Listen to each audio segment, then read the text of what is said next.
Hey, greetings everyone. I'm a minute late. It's Naomi Wolf. Welcome. As promised, I have committed to reading my live stream essay called October 7th, or rather my Substack essay. October 7th, with all its flaws, isn't making me a Zionist. Anti-Semitism is. So I got a thumbs up already. I'm sure plenty of people are objecting as well. But, hear me out, hear the essay out before you decide which side you're on, because the point of the essay is that we're not going to have peace until we choose peace rather than our side, and that things have really deteriorated so much in the discussion about October 7th, about Israel-Palestine, that we're really not dealing with sane, civilized, equitable conversation anymore. So I will go ahead and read it, and I'll share with you some of the key photographs. This is one of those essays in that series that I dread writing. My heart hurts just contemplating my pouring out of these feelings onto the page. It is October 7th, I wrote this yesterday, 2025, 2 years after the horrific terrorist attacks on the Israeli music festival Nova, attended by innocent civilian young people, and on the kibbutzim, the collective farms across the Gazan Israeli border, from which whole families of innocent civilians were abducted, including babies and the elderly, or were shot where they were hiding. 48 Israeli hostages, some still living, about 20 it is estimated, and many now corpses, their deaths yet unknown to their waiting families, are to this day held in Gaza. We know some of the hostages were raped. We know others were starved, kept in tunnels, tortured. And you do like it sometimes when I share my screen, when there's an image. So I will now share my screen because there is an image. And that is one of the Israeli hostages in one of the tunnels.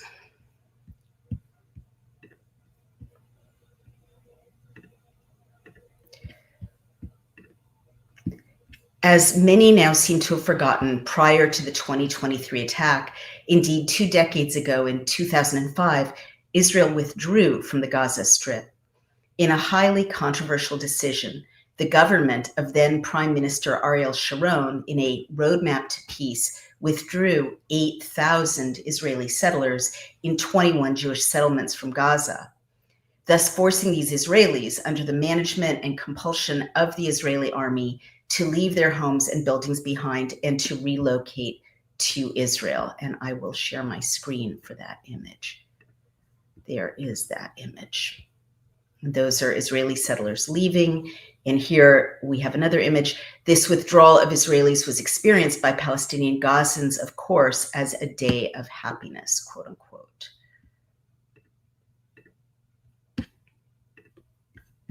So in 2023, Gaza was, I remind the world, under the leadership of Gazans.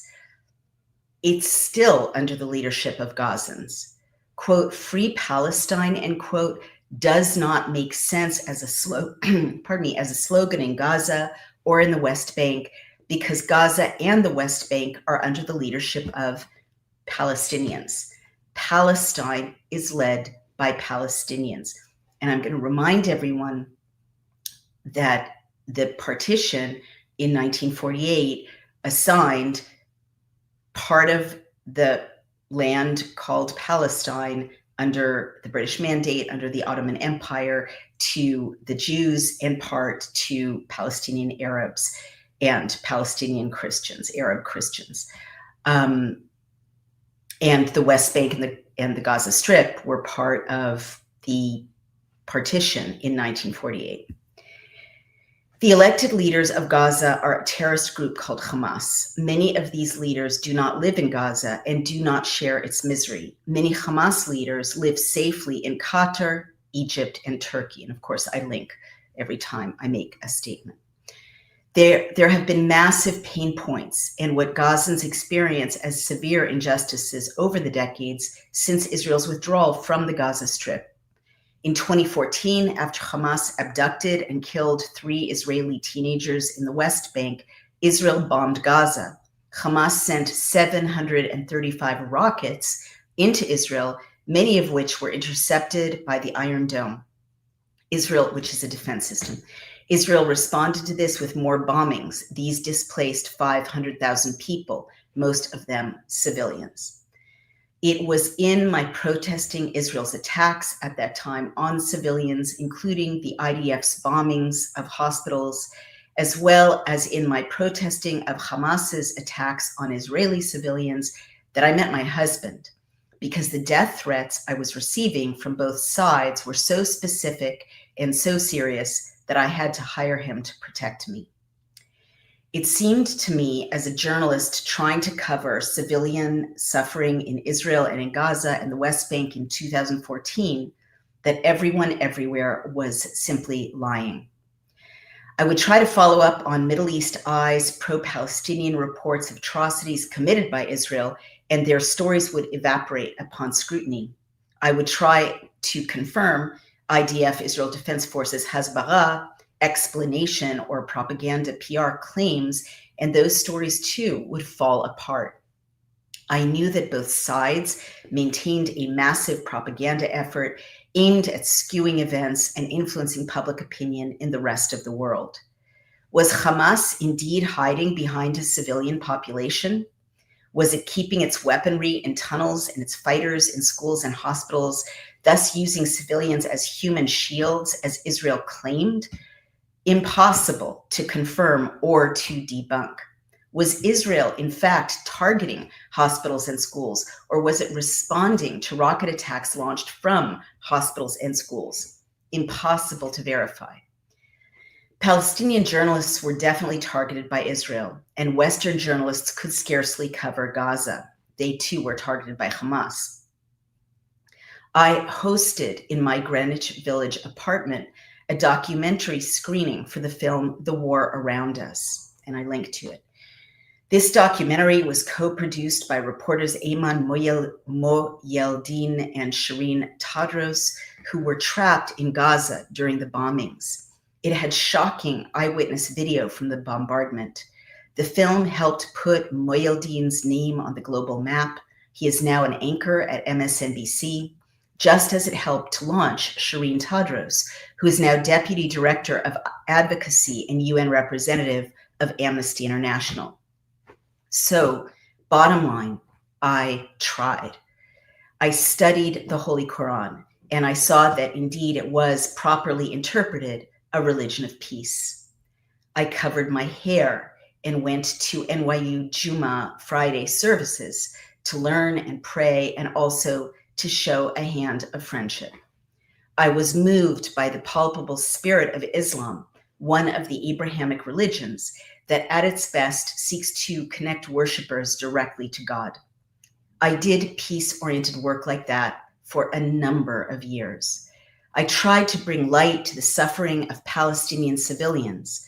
I tried to hold Israel to account when she violated human rights law. I tried to do the same on behalf of Israeli civilians targeted, injured, and killed by Muslim terrorists. I tried to call for all in the region, in the conflict, to observe international law, which categorically forbids the intentional targeting of civilians. I tried to fight even-handedly for peace. I tried to give my platform, especially to the many Palestinian thought leaders I met in the quote-unquote diaspora, their words, who stood courageously for building a peaceful civil society. I met and was inspired by many Palestinians who articulated a longing for peaceful civil society in Israel and Palestine. These thought leaders engaged in sincere outreach to Jewish and Israeli counterparts who wished also to engage with pro-peace Palestinians across ethnic and religious divides. I met members of both communities eager somehow to find a way forward together. When I was a young mom, I traveled to the West Bank, Eilat, and Morocco with my then husband and our 1-year-old baby girl. I spent New Year's Eve with my then husband and our toddler in Ramallah in a simple, pristine, cold gray, stone-floored Christian nunnery that gave shelter to guests. We went out to celebrate the turning of the year. We were seated with laughing, mixed-gender crowds, all in modern dress, all of us eating shawarma under bright, multicolored lights, our breath visible in the frosty air. I could see in the bustling Palestinian-run city, even with all the hardships it faced from Israeli military presences, in the thriving businesses and mosques and churches, and in the celebrating families exactly like ours, many possibilities for peace. One day on that journey, I traveled to visit my childhood friend Devorah, who had grown up after a secular Jewish upbringing in Jerusalem to become an Orthodox woman, to my surprise, as well as a settler with her family, illegally living on the West Bank. Her Orthodox Jewish settler husband described hating Palestinians generally, but of course he liked a handful of Palestinian friends. I had the weird experience a few weeks later of having the exact same conversation with a Muslim fundamentalist young man in Marrakesh, Morocco. He similarly proudly stated that he hated Jews in general, but that he liked his few Jewish friends, and that we, of course, were fine. Even more vertiginously, these two young men who were quite ready murderously to hate one another looked almost exactly alike, and they admired the same Western rock bands and collected the exact same rock and roll albums. Their favorite songs in the albums were the same.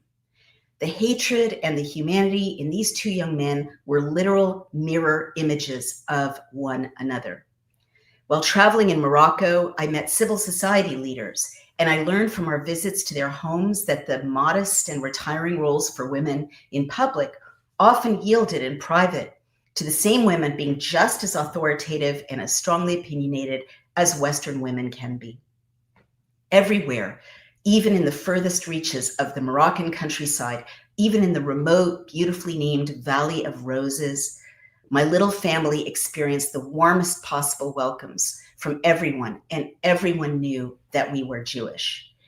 The hospitality, and hospitality is a positive value in Islam, was unchecked and unequivocal. You could imagine then possibilities for peace. A decade later, when my then partner, who was a filmmaker, was shooting a feature film in Amman, Jordan, I came back to the Middle East. Through his and the director's film crew, I met a few members of the Jordanian royal family who were welcoming filmmakers to the region. One of these, Princess Reem Ali, whom I admired deeply from the moment I met her, is a former CNN and BBC anchor who married into the Jordanian royal family. Princess Reem Ali co-founded the Jordan Media Institute, which trained young women and men. Students from all over the Arab world came to Amman to learn in a 3-year master's program about the ethics of journalism, about solid reporting, and about, to whatever extent it could exist in less than fully free nations, freedoms of speech. This undertaking of hers was an incredibly exhilarating prospect to me. In education and in the uses of liberty at that time, and in figures such as she and in other Muslim and Christian Arab civil society leaders whom I met, I saw hopes for peace in the region. And I will show you a picture of Reem Ali in one moment. I'm going to share the screen and show you Reem Ali. Here she is, just an extraordinary, inspiring, compelling, beautiful inside and outside, gracious, civilized woman, true reporter, an asset to I would say everyone in the region. I'll keep the screen open because there are more pictures to come.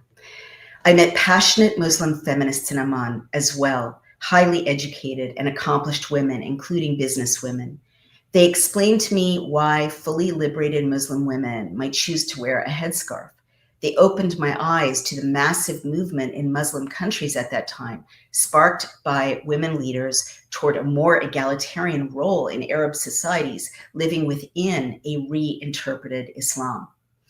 In such circumstances, one could imagine that with familiarity and good policy, peace could follow. I learned that in virtually every Arab nation, a grassroots feminist movement was seeking to disrupt what these women called the medieval tribal mores of Muslim fundamentalism that sees women as second-class citizens. These women leaders made the case that these regressive, reductive views of women were not innate to Islam. Among my friends at that time in New York was a filmmaker from Iraq whose family deeply mourned the vibrant, highly cultured society that Muslim extremism had quenched in that nation. I also interviewed Iranian civil society leaders in exile who mourned as well the rich, sophisticated, relaxed culture with its accomplished professional women of pre-fundamentalist Iran. In those years, the 20-teens, there were many such people. I remember being at a panel for Jewish-Palestinian dialogue in New York and hearing a Palestinian man who had grown up in Haifa describe what it was like to realize as a gifted teenager that, quote, there is nothing here for me. He chose self-exile to the US. I remember apologizing to him, the tears brimming in my eyes as I thought about how his biography exactly mirrored the experience of young Jews in various cities in Europe in centuries past. There is nothing here for me. What a loss his self-exile was for Israel and for Palestine, I thought. He spoke comfortingly to me. His life in America was productive and successful, and he returned the conversation to discussion of hope for the region, to collaborations between our peoples for the future. One can imagine possibilities for peace in such rooms. What struck me after many, many conversations with educated, idealistic, progressive Palestinian thought leaders was how very similar the progressive Palestinian and the progressive Jewish Israeli cultures were in so many ways, how compatible these cultures could have been if leaders and policies had taken a different turn in their parallel histories. I would walk into rooms full of Palestinian and Jewish Israeli thought leaders and literally not be able to tell before people opened their mouths who was who, because we all looked like one family. Quote, we are cousins, end quote, as Palestinian friends of my parents in Jerusalem's old city used to say to them back in the 1970s when Jews and Palestinians in Jerusalem could still have friendships across the ethnic and religious divide. At least according to Genesis, this is indeed the case. We are cousins.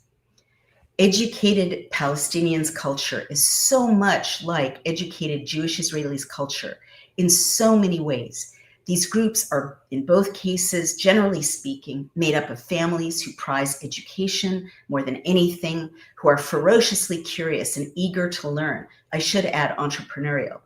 Families who center all on their children, with leadership in Palestine and Israel focused on building initiatives such as Princess Ali's journalism program or tech hubs or other civil society partnerships that give everyone a stake in success. What could these two peoples not accomplish together?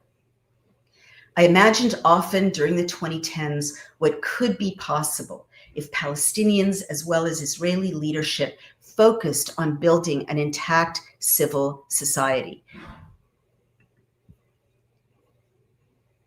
in the region, investing in businesses, building jointly run schools and universities, creating cross-national tech partnerships. I also, as anyone should, understand the Palestinian longing to go home. I spent 2 formative years as a child and as a young teen in Jerusalem, and I spent many summers there also as a teenager. I was a schoolgirl there during the 1973 war. As a 19-year-old sophomore at Yale, I returned to the region on a Mellon Fellowship. Rather rashly, I spent time in the West Bank alone and in Jerusalem alone. And I traveled to southern Lebanon with the IDF alone, wearing a bulletproof vest, all to collect and study children's art about war.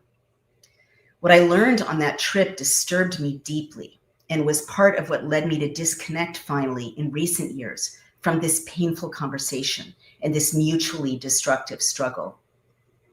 What I learned, and this is not my opinion, it's not me interpreting, it's just what happened. What I learned was that all the Israeli children whose artwork I collected made art about peace. Doves, hands clasped, rainbows, peace symbols. This was what they were longing for and what they were being taught. And you could also say that's what they had the luxury of creating, because they had a more intact, recognized state. And I learned that all the Palestinian kids' art that I was permitted to collect, without exception, was about continued violence. Israel was represented as a blood-dripping sword, butchering Palestinian families. The US appeared as a blood-dripping scimitar. Bombs were exploding, terrorist martyrdom was celebrated. Dynamite sticks were depicted in loving detail. IDF soldiers were portrayed as monsters to be dismembered. The Palestinian flag arose triumphant, overcoming the submissive, bleeding map of Israel. That was what these children were experiencing, perhaps, and also what they were being taught. I don't pretend that either of these sets of images appeared organically in those kids' artwork. I think in both cases, the kids were steered toward those symbols, but they were different. I was taken by a Palestinian guide to a refugee camp on the West Bank and brought into a home. I saw there the crushing poverty. I felt on my skin the hot, close room in a home with no plumbing, no air conditioning, and with darkness invading every corner. I felt the desperate, thick hopelessness in the air, the sense, again, palpable like a third dimension of no future. How could children not be radicalized in that condition? To what could they aspire? To what could they turn their energies and their hopes? In such no futureness, such closeness, how could they fail to embrace that iconography of Israel as a bloody, dripping sword? What else were they being offered? I never wanted to write my report about that trip and its research. The conclusions were too stark. In a generation, I knew there would be no partners for peace, or almost none. I was in such distress about what I had seen that I barely wanted to write a thank you note to the funder, which understandably greatly annoyed the dean of the college that awarded me the research grant. Sorry, Mellon Prize funders. Sorry, Dean of Stiles College. I have never written about this trip since. That was 43 years ago. The kids who made that art are now in their 50s. That generation of Palestinian children was not taught Hebrew, nor were their counterparts in Israel taught, for the most part, Arabic. You can choose Arabic as an elective in Israeli middle schools and high schools, but you have to choose it affirmatively. You're not taught it automatically.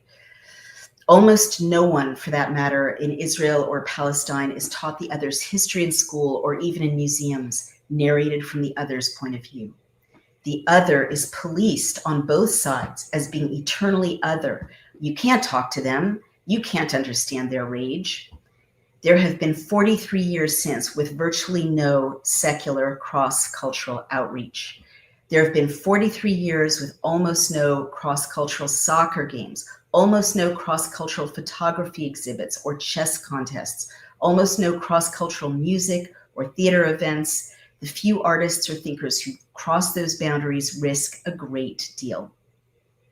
And by the way, we tried to host cross-cultural events, but both sides said it was too dangerous and dissuaded us from doing it physically. The children of that generation are grown, their own children in their 20s. These grown Palestinian children are the same age as the young adults who attended the Nova concert.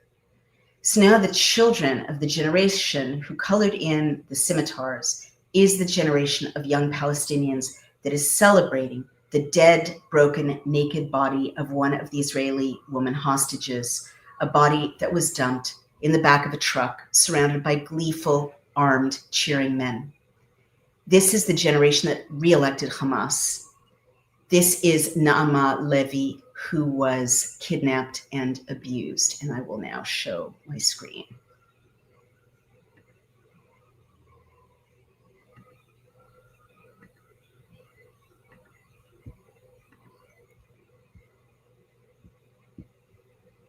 There's Naama Levy, who survived that.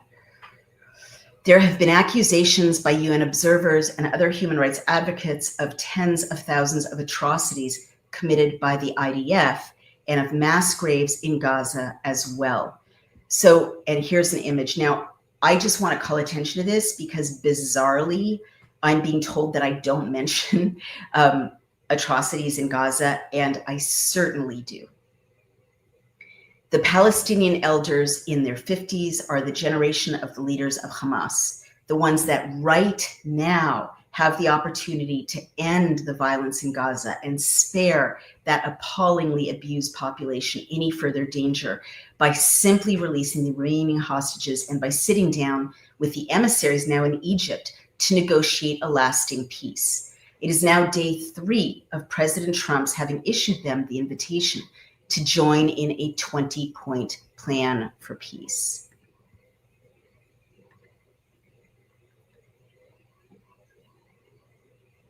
They have not yet released the hostages. For the Israeli part, a generation has also grown up and grown old, dehumanizing Palestinians. I understand the origin of many Israelis of my generations and of the next generation's aversion and their fears as well. I am not justifying this. I am trying to shed light on it. The most destructive thing the PLO and then Hamas could have done for peace in the region was to support and celebrate suicide bombers murdering civilians in Israeli cities.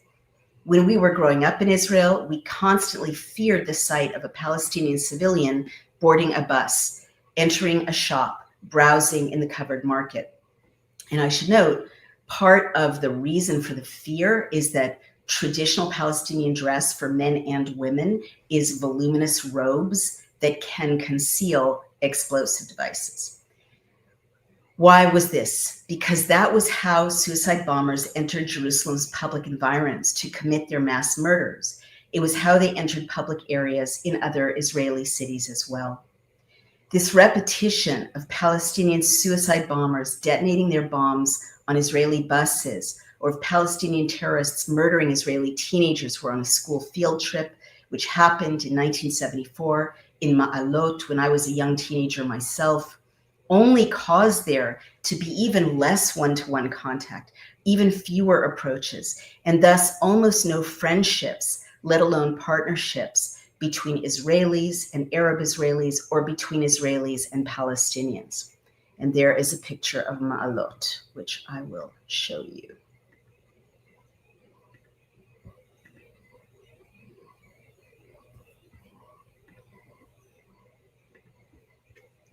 So 2 generations of Palestinians and Israelis have grown up othering the others with almost no non-terrifying contact. Many cynical leaders on both sides, not to mention the global defense industry, have profited from that estrangement. I also understand the longing on the part of Palestinians for home. It mirrors our own longing. No one who has not lived in Israel, let alone in Jerusalem, the holy city, can imagine the hold that it has on the heart. Part of why I can't bear this discussion, why I avoided it,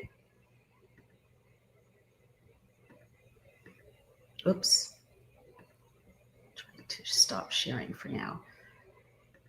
Why I avoided it for the most part since 2014 is because everyone involved lies all the time, as I mentioned, but also because I can't bear to face what I now miss, what they miss. I remember white honeysuckles spilling over the golden sandstone walls, weighting the air with its scent.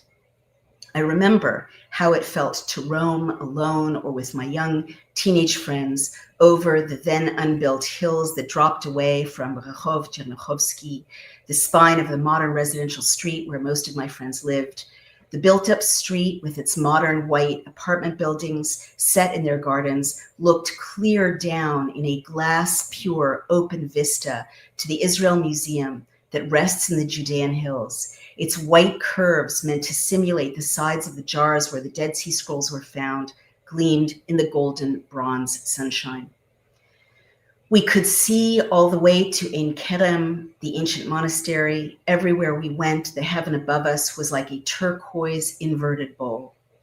There is something called Jerusalem syndrome, in which the holy air of the holy city is so intoxicating that religiously oriented tourists lose their minds. You feel Jerusalem touches the feet of God in heaven. It makes you a little euphoric all the time. On the bare golden hills then in the early 1970s, in the spring, little cyclamens bowed their heads, rakefet, a word I loved. These were pale pink and pale purple, the color deepening always toward the lowered circle of the flower's crown. There were also narcisse or narcissus, white and golden, and florid scarlet poppies with black powdery centers. And I will show you an image of that. There you can see the poppies. That's outside of the old city's walls. Vista after vista in both the new city and in the older neighborhoods, and certainly in the Arab old city, revealed everywhere you looked in ruins and mosques and plaques and half-built walls the fact that no one had ever, quote, owned Jerusalem for the ages, layer upon layer. And please pay attention to this paragraph, okay? The whole history is in this paragraph. Layer upon layer of waves of human habitation in Palestine, now Israel. All nations are equally artificial constructs, I would say, showed their presences.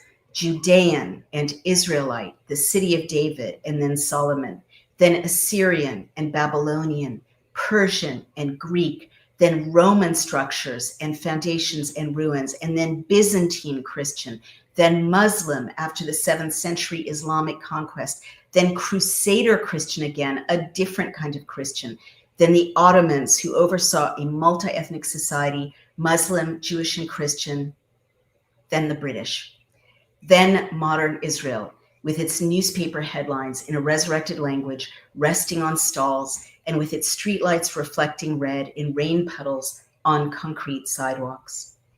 In the older residential areas such as Rehavia, where I had lived with my family when I'd been younger, elderly survivors of the Holocaust with tattoos on their arms still laid out pastries remembered from Budapest and Berlin, Berliner jelly donuts for Hanukkah, and the chocolate rum spheres coated in chocolate sprinkles for every day, these far too rich for a little girl to manage to consume in their bakery shop windows.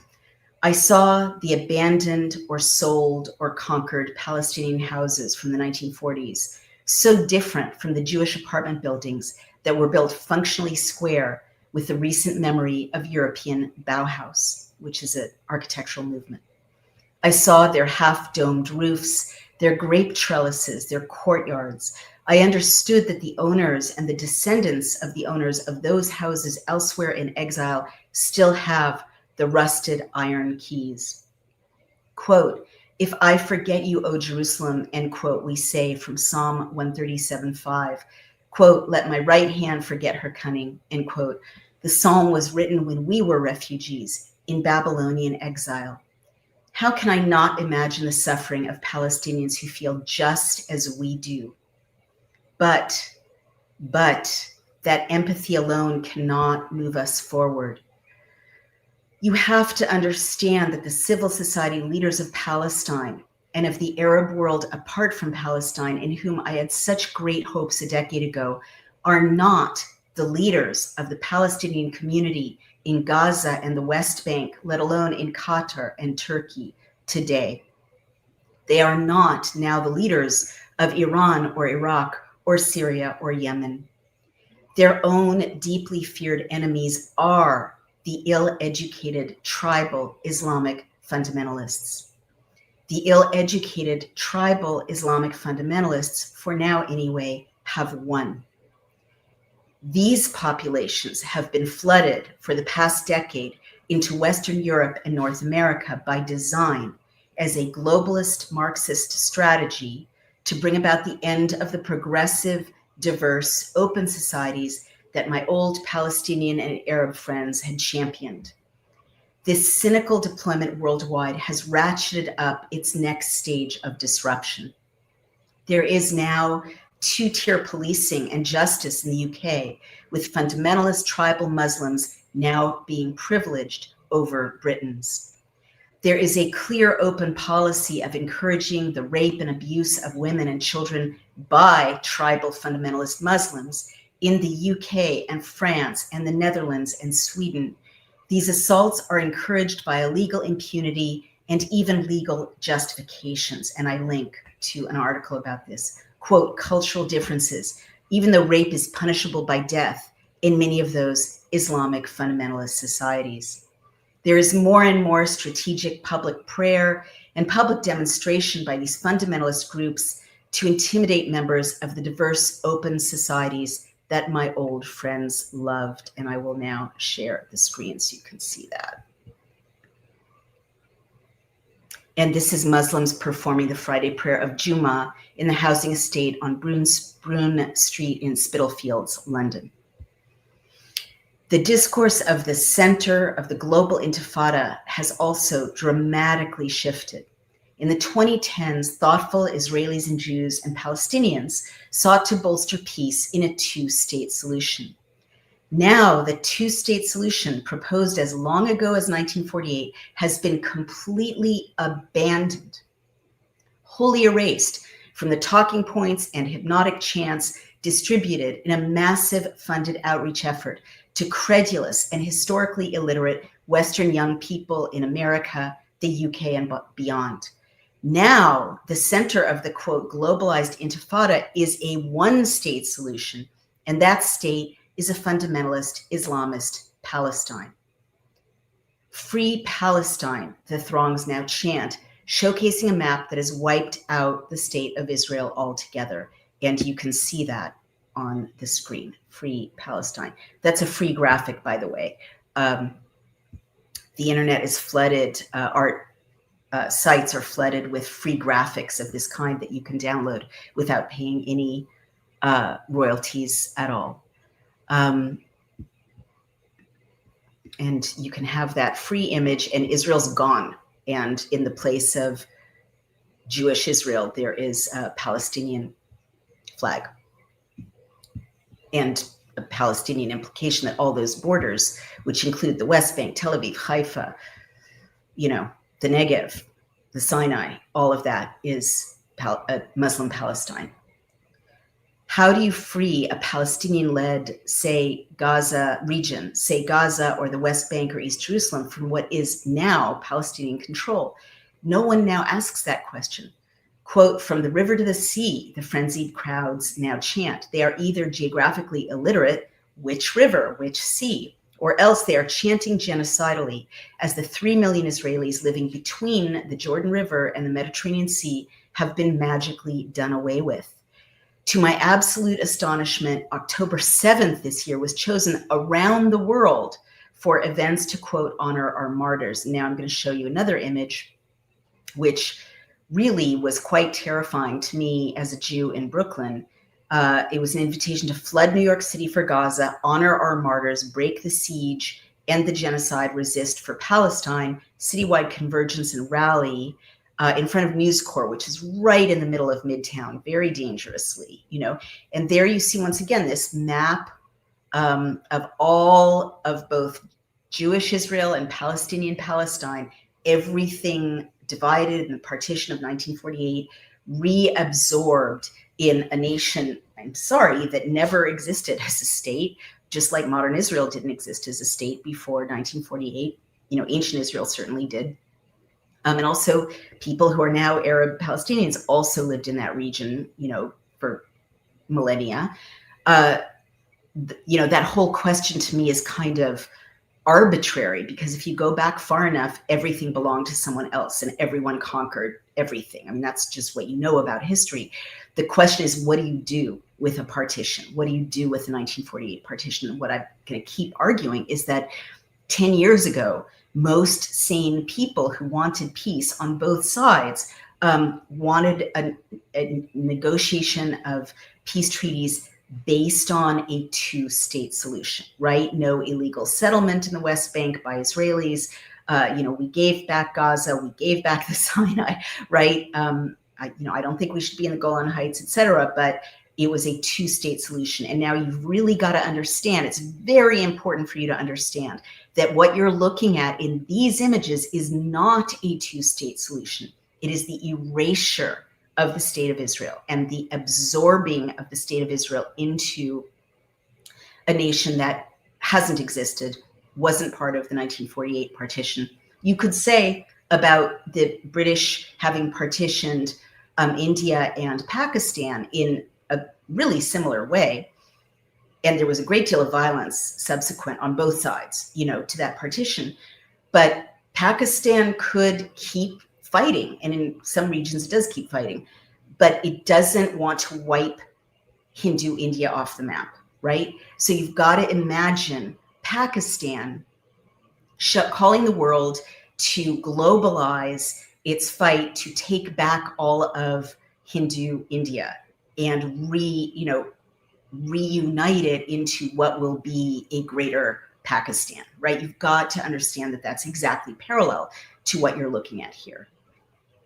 And what that would do to Hindu Indians living in India. The posters for these, quote, protests are all designed in the same hand. The graphics are all the same. The funding is no doubt from similar sources. Stop the screen. Qatar is sending many millions to fund anti-Israel curricula and protests on U.S. university campuses. And of course, I link to good primary sources for all these claims. And China funds pro-Palestinian activism, as do Democratic funders George Soros, the Rockefeller Brothers Fund, and the Pritzkers. And I link to all of the sources. But Western people bit. They accepted this grotesque sliding and wholesale reconstruction of the 2010s premise for peace and freedom. And they gathered on October 7th, 2025, all around the world to celebrate terrorists who committed atrocities. So few on social media managed to mourn the innocent Gazans, and there are, perhaps hundreds of thousands of them killed or displaced, and to call for the release of the hostages. Indeed, almost no one. So I hope everyone listening can hear that once again, I am objecting to the targeting of Gazan civilians. Okay? Once again. So don't tell me I'm not. A grotesque surge of open anti-Semitism erupted all at once as if from nowhere. Tucker Carlson sent Jewish writer Alex Berenson a convoluted, quote, apology for his having virtually stated at Charlie Kirk's memorial service that Kirk was assassinated by Jews. The, quote, Israel did it, end quote, theory of Kirk's assassination swept the entire globe, especially among formerly sane people on the right, uncritically and with no evidence. But Carlson's, quote, apology ended with Carlson's blaming our, quote, narcissism for others' quote, hate of us. Quote, hate and narcissism are twins, he wrote. And I link to his apology. By the way, he sent me the same apology, the exact same wording, except without that final outrageous sentence. And I try never to share, communications that are not public, but I think if you're cutting and pasting an apology to various Jewish public figures in these circumstances, it is a matter of it's a public matter. 2 elderly Jews were murdered by a Muslim fundamentalist on Yom Kippur outside a synagogue in Manchester, UK. New York City mayoral candidate, Muslim Ugandan American Zoran Mamdani, who, by the way, has had years of opportunity to just become an American citizen and won't do it. He's a dual citizen, and he spent many years before even applying to be an American citizen, issued a statement on October 7th, 2025, blaming Israel and the US for genocide in Gaza. On October 7th, a woman cut down the yellow ribbons that had been put up by Londoners in Muswell Hill to commemorate the Israeli hostages that are still in Gaza. The Moors of tribal fundamentalist Islam suddenly emerged all at once as if at a signal throughout the West. My progressive Muslim friends' 2010s vision of interfaith civil society and the seeking of peace can scarcely stand in the face of it. An imam called on worshipers to, quote, destroy Jewish homes. I linked to it. In Houston, quote, Sharia patrols attack stores for selling alcohol and pork. I linked to that. Fundamentalists call for Sharia compounds in Texas, leading Texas Governor Abbott to ban such compounds. And I link to his executive order. Sharia law can mean the demotion of women to second-class citizens. Women must obey their husbands, quote, in a reasonable manner, end quote, and they must secure the permission of their male guardians to marry, divorce, or to get custody of their children. And I link to the source. I'm not making these things up. They're right there in Sharia law. In Brunei, the government backed down from Sharia law's call to stone homosexuals to death, but maintained the guidance within Sharia law to amputate limbs from homosexuals and to whip them as punishments for homosexual sex. British Prime Minister Keir Starmer moved to block a bill banning cousin marriage, which is accepted in fundamentalist tribal Islamic circles, but is forbidden as incest in Jewish and Christian systems. As I mourn on social media for Gazan civilians and Israeli civilians who were killed since 2023, and I call for the release of the Israeli hostages, very few people join me to call for peace and justice on both sides. I feel profoundly demoralized by this silence. Very few people on the Palestinian side still call for a two-state solution. In fact, I haven't heard any recently. My friends, the civilized Palestinian thought leaders of the 2010s have not won. Their enemies have won. Hamas kills suspected, quote, collaborators, people like my friends who sought for peace across the Israel-Palestine divide, my friends from the 2010s. And I link to a mass execution of collaborators by Hamas in Gaza, alleged collaborators. Dare they even speak any longer? I do not know if there are, quote, partners for peace any longer on the Hamas side of the equation. How can we know? Supporters of peace can't risk speaking without risk losing their lives. Again, I'm getting death threats. I am called a, quote, deep state operative falsely on Substack by an otherwise reasonable writer. Ordinarily, I would shrug this off, but now in a world drenched with crazy, murderous anti-Semitism, such lies put me directly into physical danger. This baseless claim morphs into an atmosphere supportive of the views of a crazy lady in Canada who now issues serious death threats against me. She is going to come to New York to, quote, stop me. She also wants to see me executed at Guantanamo. I am a, quote, deep state whore. Like before this wave of anti-Semitism, I actually joked about making t-shirts about that because I thought it was funny. It's not funny anymore because of the death threats. She posts and she calls me a, quote, Mossad agent. Turns out she has a long police file in Canada dating back years for serious harassment of others. And I'm advised to file a police report and to beef up my personal security. The world gets smaller. I have to take more care of where I go. I stop accepting public speaking invitations. I start to see that the frenzied hordes who are binding their faces and shouting, globalize the Intifada, do not seem to care about the massacre of Christians and Alawites in Syria, or the fact that women in Saudi Arabia need male guardians to make decisions on their behalf, or that Saudi Arabia comes in 126th out of 143 nations for its abusive treatment of women. They don't seem to care that Egyptian police and others hunt gay people on dating apps, quote, naked, terrified, forced to dance at knife point, end quote. Criminal gangs as well as law enforcement stalk gay people in Egypt and extort or torture them. Afghanistan, Egypt, Gaza, Iran, Iraq, Kuwait, Lebanon, Oman, Qatar, Saudi Arabia, Syria, UAE, all criminalize same-sex sexual contact. In Qatar, quote, and I'm linking to the penal codes, all right, from those countries, quote, death for any sexual act by a married person outside of marriage. Gay or straight, death for adultery. Flogging for sexual acts by non-married persons. So single people, if you have sex with someone, you can get flogged. The penal code says you must get flogged. In Saudi Arabia, sodomy is punished thus, quote, married men, death by stoning, unmarried men, 100 blows of the whip and banishment for a year. So if you are a single gay guy in Saudi Arabia and you're caught, 100 blows of the whip. And if you're married and you have same-sex sodomy, death by stoning. Actually, it doesn't even say same-sex sodomy, it just says sodomy, death by stoning. In Gaza, the punishment for gay sex is 10 years in prison. I'm going to say this again, Queers for Palestine. In Gaza, the punishment for gay sex is 10 years in prison. This is the Gazan penal code. Okay, this is not my interpretation. It's not my opinion. It's what the law states in Gaza. So, cool. Globalize the Intifada. The masked Western crowds chanting, just do not care. I once spoke at Concordia University in Montreal. It was peaceful, multi-ethnic, multi-religious, full of charming, friendly people, and the campus was sane.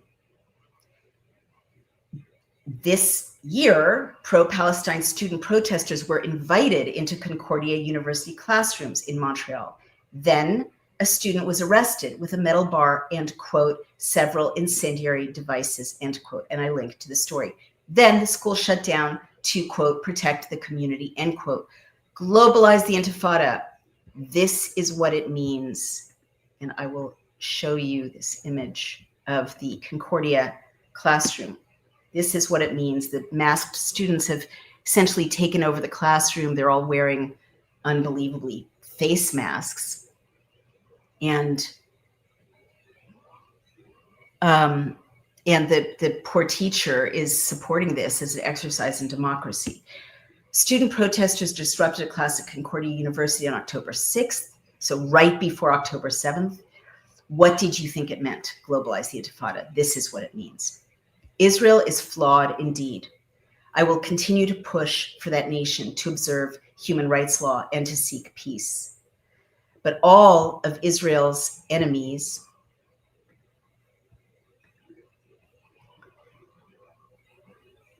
surrounding the country also need to observe international human rights law and to seek peace.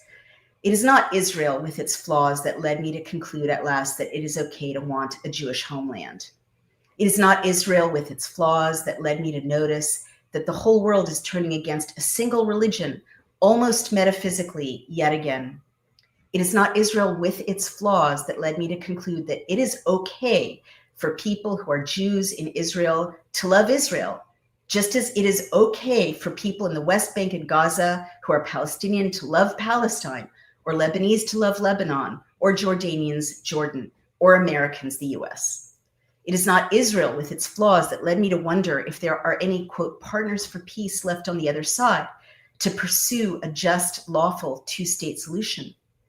What led me to accept, sadly, somberly at last, the need for a secure and safe and ideally peace-seeking and law-abiding Jewish state is not Israel with all of her flaws, but rather it is the extraordinary orgy of pure hatred of my kind exploding almost metaphysically in all the rest of the world. That is my essay. And now, as I posted, unlike Hamas, I will take your questions and comments and I will answer them.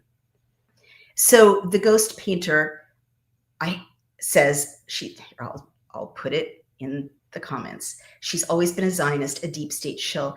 That's not true.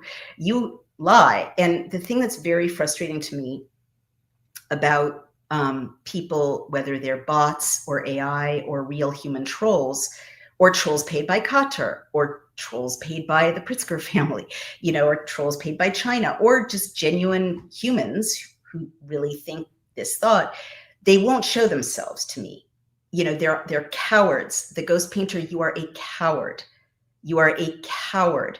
If you are a courageous person with the courage of your convictions, tell me your real name. Okay, I told you my real name. My real name. I'm not using a pseudonym. I'm not hiding behind a keyboard. I stood here and live. I am live, okay? And I'm here to answer all of your questions and respond to you and share what I think and have this discussion. Ideally, have a good, healthy, civil debate, reconnect across this horrific divide. but you are lying about me in a defamatory way, which is illegal. It's not First Amendment protected speech. I am not a deep state shill. I get no funding from anyone. I get donations and subscriptions that you guys send me. That's my funding, okay? And I haven't always been a Zionist. I've specifically not always been a Zionist. That's what this essay is about. You know, I wasn't driven to accept that it's okay to have a Jewish state. It's okay to have a Muslim Palestine if you want a Muslim Palestine. It's so, you know, if it's not okay to have a Jewish state, it can't be okay to have a Muslim Egypt, a Muslim Syria, a Muslim Lebanon, you know, a Christian Britain, right? What is the difference, right? It is global anti-Semitism that led me to say, okay, fine. If Zionist means it's okay to have a Jewish state that obeys the international rule of law, I'm there, because literally they're calling for our murder around the world.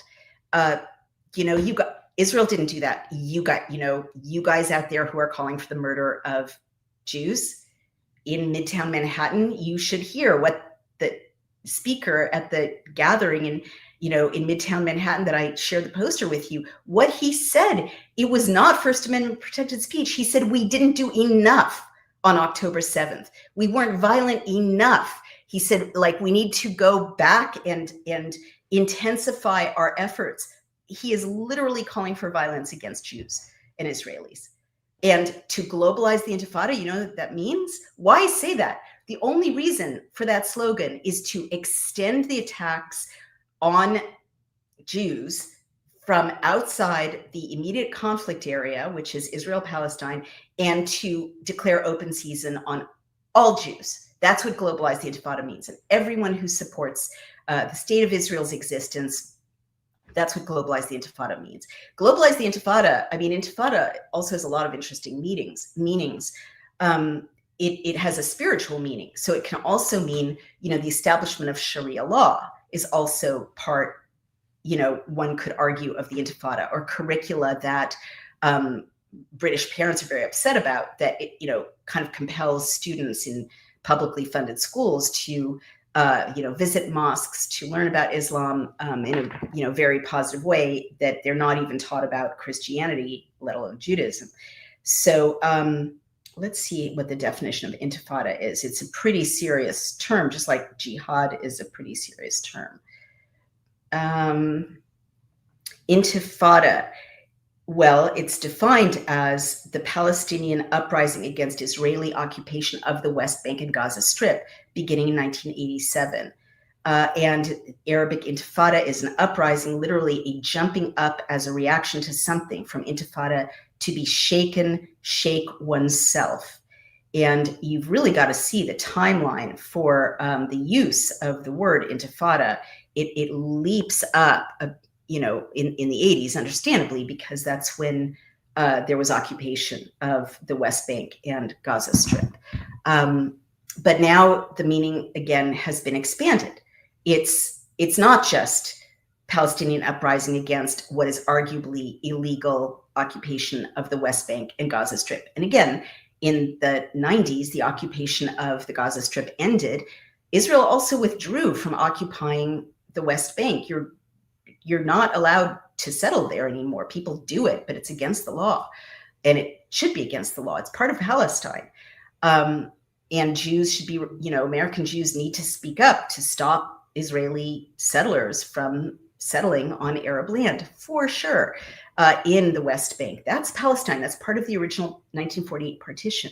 But now Intifada has been blurred to mean a struggle all over the world. All right, let's see what someone else says. KASF Love says, I'm with you, Naomi. These people are so brainwashed. There may be no getting through to them, sadly. Well, unfortunately, you may be right, because one of the really sad things about this essay is I'm being told on social media that women hostages are lying about having been raped. And so I'll post the testimonies of women who have been raped. Some of the bodies were like raped to death. I mean, we saw them. We saw one body in the back of a truck. Some of these women were torn to pieces. so it's pretty depressing for me as a, yes, there was definitely early on claims that were made. I didn't trace them, that turned out not to be true. Babies beheaded, babies put in microwaves, and so on. By the way, that's true of every violent act of terrorism at the beginning, whether it's Israeli Hezbollah, whether it's Hamas Hezbollah trying to maximize, or Hamas propaganda trying to maximize the impact of what they did. There are always a lot of lies at the beginning of a terrorist attack. But there's been 2 years of deep investigation of the atrocities on both sides, right? I mean, the atrocities in Gaza haven't yet been fully documented because people can't get in there to document them, except for some also, unfortunately, not purely objective Red Cross observers and UN observers. But we need to document them on both sides. There needs to be accountability on both sides. Everyone needs to be acknowledged who was murdered unjustly. It is illegal to target civilians in Israel or Palestine. So I guess what I'm saying is I am starting to feel like, from the reaction, which is so many bots and trolls, or real people who support Palestine, which I think my essay supports Palestine, as well as Israel. That's my reading, two-state solution, Palestine, Israel, living side by side in peace, right? Obeying international law. That's what my essay calls for. But incredibly, the discourse has shifted so much that this unbelievably even-handed essay, which 4/5 of it is from the point of view of Palestinians, if you just look at the essay, before I finally conclude that the peace-seeking Palestinian voices don't speak out right now because Hamas kills them, right? It's not safe for them to speak out, which I've linked to show. People are still reading that and saying, "Oh, you've become a Zionist shill." So I kind of am like, what do you want? If this is a Zionist shill saying, "I support a two-state solution, everyone stop targeting civilians. There have been atrocities in Gaza. There have been atrocities in Israel." Like, that's Zionism? That's like, being biased against Palestinians? I think not. I think the discourse is so deranged right now. If people can read this essay as not balanced. Oh, that's interesting. So Roscoe Christopher, a good friend of ours, says they both suck. Very true. They are using Palestine as a test ground for AI controlling us, hence Big Orange in American cities too. I don't know what Big Orange is. What is Big Orange? But I totally agree with you. And I think it's very interesting, those links in my essay to Chinese funding and funding from Qatar. And funding by, globalists like the Pritzkers and the Rockefeller brothers, because this is what it feels like. Using the legitimate suffering of the Palestinian people and of the Israeli people as a wedge issue. In my last kind of transcript of a rant I gave about this after Tucker Carlson's comments after Charlie Kirk's assassination, I pointed out that my husband believes that, the pro-Palestinian kind of far left Marxist tranche has Democrats and liberals, right? They've won. Like, there's no space for a two-state solution, or let alone, support for a Jewish state on that side anymore. But they, the right has been united. And so these wedge issues, his belief is that money is flowing, especially from Qatar and from China, to split the right and split the independents and create instability. The third turning, I gather, is like anarchy before normalization. And that's what we're seeing all at once throughout the West, the absolute chaos for the sake of chaos, using Palestine as a proxy, I would say. And I would say that is a very cynical misuse and exploitation of the legitimate suffering of the Palestinian people, especially in Gaza. That's what I would say. So yes, Roscoe, I do agree with you. All right, here's another non-person's name. Jews, Israel, the state of Israel, Zionist, globalist, Mossad. These are not all the same entity, are they? No, surely they overlap in some places, just like Qatar's intelligence agencies and Qatar's funding for pro-Qatar American voices and curricula in universities overlaps, right? Like intelligence agencies throughout the region, including ours, try to influence public opinion. But I guess what I'm saying is, if you define Zionism as Israel as a Jewish state has a right to exist, living peacefully and according to international law, and giving full rights to every citizen, I don't think there's anything wrong with that at this point. Not unless you call for the secularization, as I said before, and kind of internationalization of Qatar, Saudi, Syria, Lebanon, Egypt, Morocco, Yemen, Turkey, and no one's calling for that. No one asks those nations to give up their religious identity, their cultural identity, their history, their borders. The whole Trump movement, the MAGA movement, or the MAGA movement, is about Americans saying, you know what, it's okay to be American. It's okay to love America.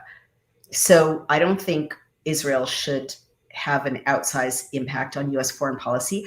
I don't think Qatar should have an outsized impact on U.S. foreign policy, or Turkey. And they lobby like crazy. They flow money to both sides of the aisle. But I don't, Israel is a staunch ally of the United States and of the West. And you can now see what you would be facing from fundamentalist Islam if Israel was wiped off the map, which can easily be done. It's a tiny country, right, with only 3 million people. One big strike from a nuclear warhead from Iran could wipe out Israel, in essence, as a Jewish state. It is in a very fragile position. Would you be safer in the West? You would not be safer.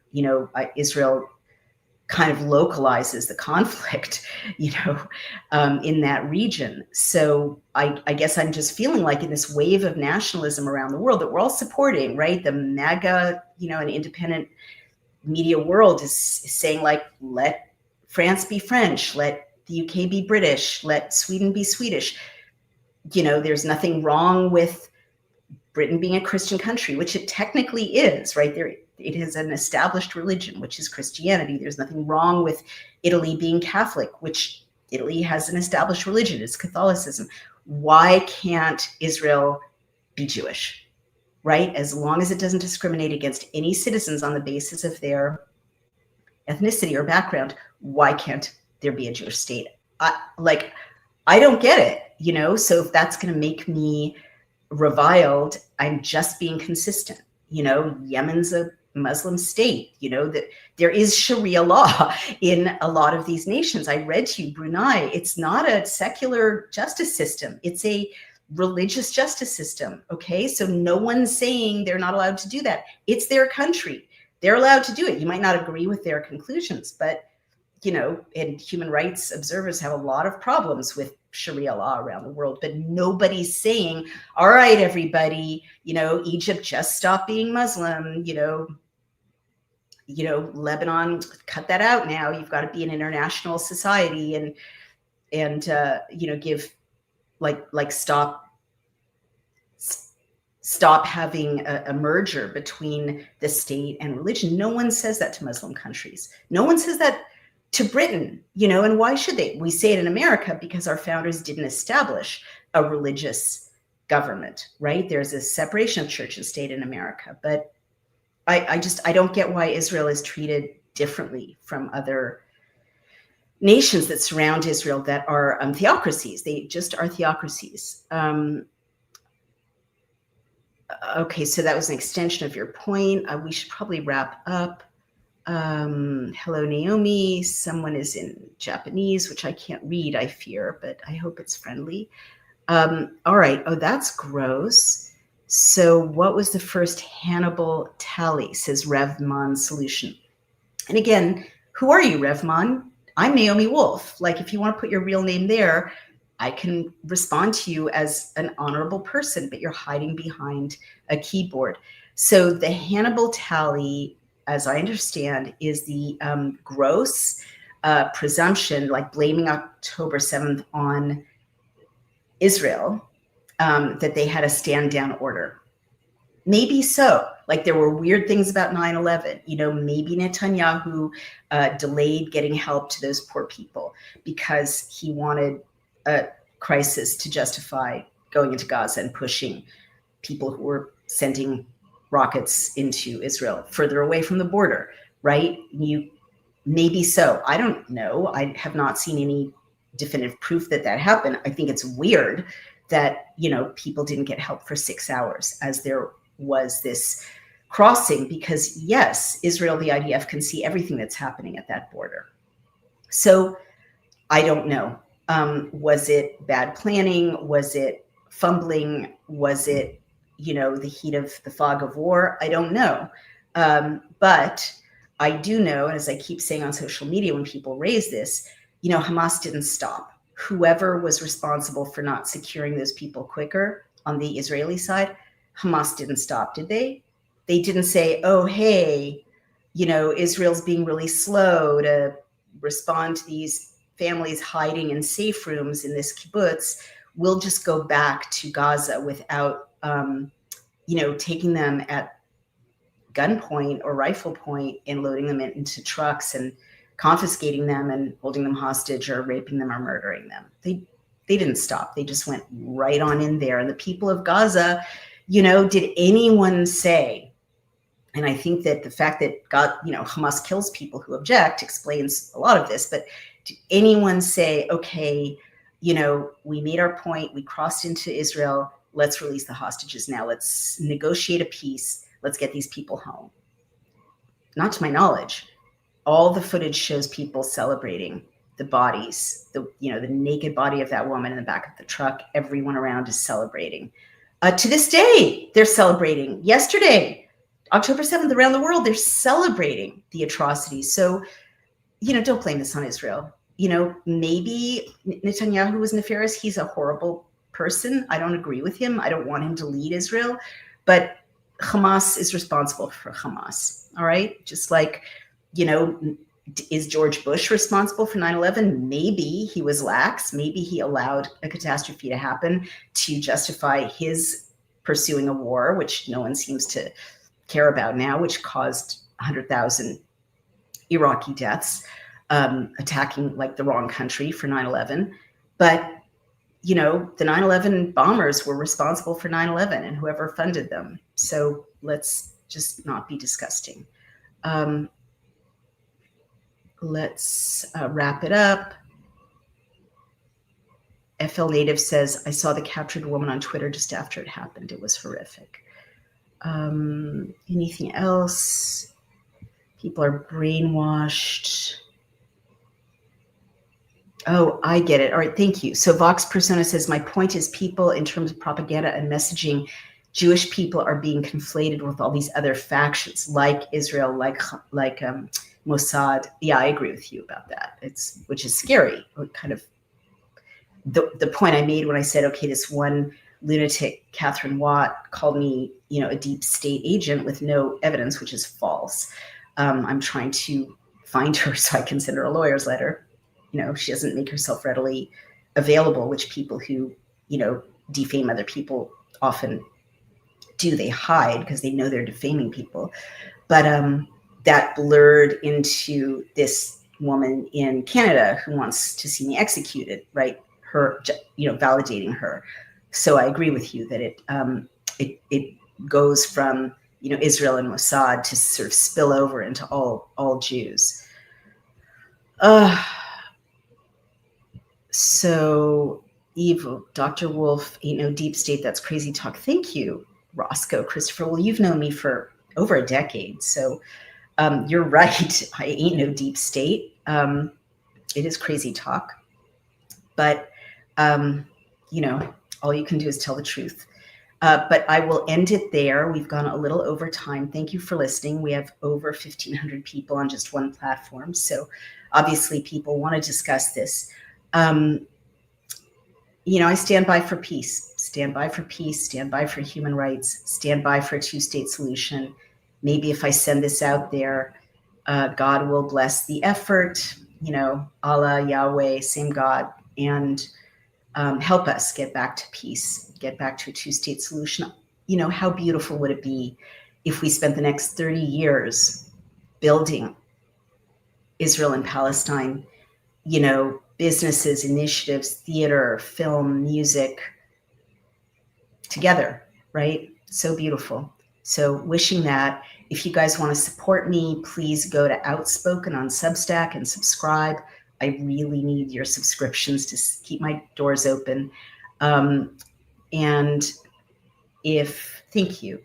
If you want to donate, go over to Daily Clout and make a donation or subscribe. And lastly, there's these two beautiful platforms we've built, legisector.com and billcam.com, where you can subscribe for constant refreshed state and federal bills that are socially shareable on Billcam and that are grouped by industry sector on legisector, so you can invest wisely, protect your home value, stay ahead of the competition in every industry, be on top of advocacy if you're in a nonprofit on legisector, or just be a really informed citizen, moving ahead good bills, stopping bad bills over on Billcam. So please subscribe to those.